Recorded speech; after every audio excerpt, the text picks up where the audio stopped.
দেখছেন প্রতি মুহূর্তের বাংলা। মিথ্যার সাথে কোনো আপোষ নয়, তাই নির্ভেজাল ও নির্ভীক খবর নিয়ে আপনাদের সামনে হাজির হতে চলেছে পিবিসি নিউজ খুব শীঘ্রই প্রতি মুহূর্তের বাংলার পর্দায়। মৌমিতা দত্ত গৃহস্থের বাড়ি থেকে ধরা পড়ল 25টি বাচ্চা সহ 2টি বড় কেউটে। এলাকায় চাঞ্চল্য। দক্ষিণ চব্বিশ পরগনা জেলার পাথর প্রতিমা ব্লকের ঢোলাহাট থানায় রথ এলাকায় প্রভাকর মণ্ডলের বাড়ির পরিত্যক্ত বাক্স থেকে প্রচুর পরিমাণে কেউটে সাপের বাচ্চা এবং 2টি বড় কেউটে সাপ পাওয়া যায়। গতকাল প্রভাকর মণ্ডলের ছেলে দীপঙ্কর মণ্ডল যখন উঠানে ঘাস পরিষ্কার করছিল, ফোঁস ফোঁস শব্দ শুনতে পায়। দৌড়ে গিয়ে দেখতে পায় 2টি কেউটে সাপ। বুদ্ধি করে বাক্সের মুখ বেঁধে দেয় তারা। কিছুক্ষণ কাটার পর আবার সাপের কিচমিচ শব্দ শুনতে পায়। হঠাৎ বাগানে পড়ে থাকা আরেকটি বাক্সর থেকে কাছে গিয়ে দেখে তার মধ্যে 25টি সাপের বাচ্চা জড়সড় হয়ে আছে।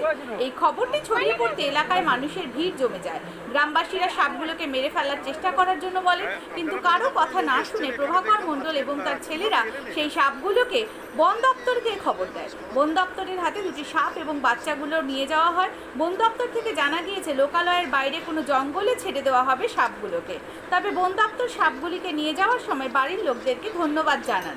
এতগুলো সাপকে যে কোনো প্রকারে জনগণ মেরে ফেলে দিত, আজ মেরে ফেলে নেওয়ার জন্য খুব খুশি সহকারে তারা নিয়ে গেলেন। এতগুলো সাপ এই প্রথম তারা জীবিত অবস্থায় নিয়ে গেলেন এবং সবাইকে বলে গেলেন এদেরকে এভাবে হত্যা করবেন না, সঙ্গে সঙ্গে বন দপ্তরকে খবর দেবেন।